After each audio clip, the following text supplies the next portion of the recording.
For people to think that it was cool was so unbelievably emotional and beautiful, and it's not only the success of the film, which is great. I think it's the fact that people connected to what we connected to. Certainly, and Emily and I, did this movie as a metaphor for parenthood, and the fact that people picked up on all that stuff, the fact that people loved all the detail of the first one, and all the elements of survival and this idea of family was just really overwhelming.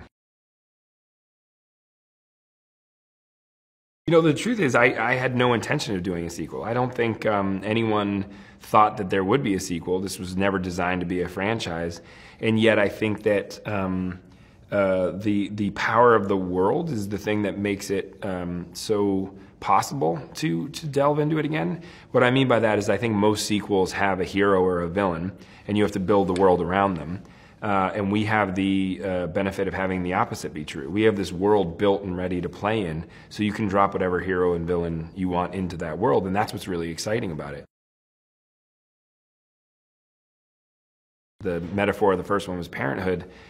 If you extend that metaphor, could I play with that metaphor longer? And I think there's an evolution, an innate evolution in the metaphor that really became powerful in my mind. What I mean by that is, if the first one was about the promise you make as parents to your kids, that as long as you're with me, I can keep you safe and everything's going to be fine. That's a promise that every parent makes to their child, and sadly has to be inevitably broken at some point in that relationship.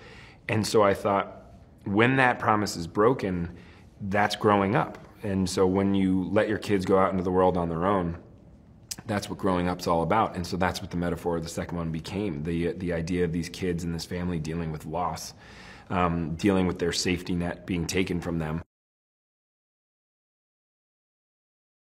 We definitely get to experience much more than we did in the first one, but my goal, again, in order to respect the audience, was I didn't want to just do a movie that was bigger and flashier. I wanted to do a movie that the story and the characters dictated everything. So when you leave the path, yes, we're going into the unknown. Yes, we're leaving the farm, but we're leaving the farm because the family has to leave the farm. So we're expanding the world, but the intimacy comes from the rules are still the same. One of my favorite things about the first movie was this dichotomy of surviving versus thriving.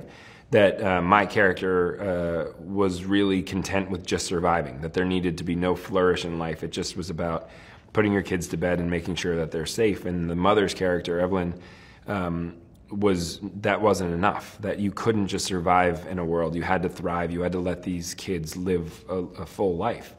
And I think that the real fun part for me writing was playing with that dichotomy again in the second one, that basically her idea of thriving may have put her husband in dire danger and sort of been one of the reasons that killed him. So I think that she's sort of investigating that theory and reinvestigating it, and she sort of becomes the protector and the survivalist, and certainly doesn't want to lose anyone else in her family. The beauty of Killian's character, and what I was so excited when I wrote the character, was he hasn't made a decision on how he wants to live his life, that there is so much fear in his life, so much loss in his life. He doesn't feel the need to be a part of any community. And yet when meeting this family, it's a real conundrum for him, because this family is, of course, something that you want to be a part of, you want to help in any way you can. That is a very nuanced thing to have to play. This sort of inner struggle is very difficult to play as an actor. You usually choose one or the other. Cillian Murphy is without a doubt one of the best actors, if not the best actor I've worked with, other than my wife. And the kids. The kids are amazing too. But there was something about Cillian, I had never seen that level of professionalism. I had never seen that level of preparation.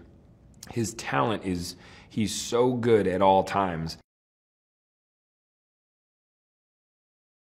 She faces probably the most intense challenges because she's completely on her own. Even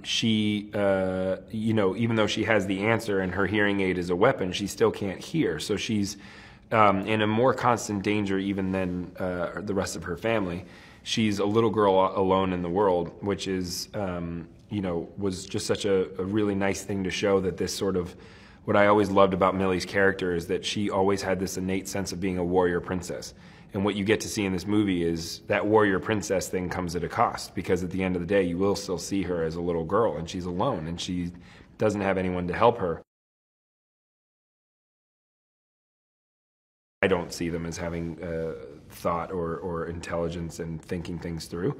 I think it's more about overpopulation, and it's become that they are strongly outnumbering us, and so it's one of those things where, again, I think it keeps the simplicity of the rules really strong. I've been a fan of Jaimin's forever. I mean, going back to Gladiator and Amistad and all these movies, but the movie that really blew me away of Jaimin's that I never forgot, and the reason why I cast him, was In America. And I think that role, to me, there is something that about Jaimin that is so innately emotional. You immediately watch any performance of his and you have a little bit of a choke in your throat. You're ready to cry with him because he's such an open, emotional person.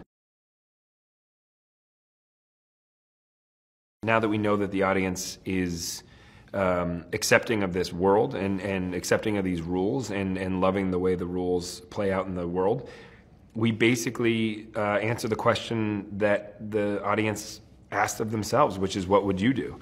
Because I think that the family in the first movie has a leg up on the rest of the audience, because they can speak sign language, they have all these systems created, and now none of those things are going to save them. So they become just like everyone else, which is every single step that they take is a potential tragedy. And I think that that's what's really exciting, is that in the first movie there was a system that would keep you safe. In this movie, nothing keeps you safe. So the second movie really is the rules of the first movie without a safety net. Anything can be your demise.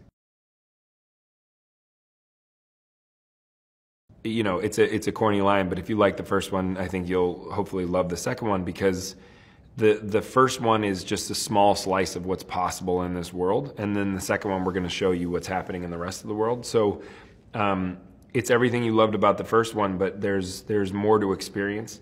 Obviously, because they don't have the safety systems, every step that they take is much more treacherous.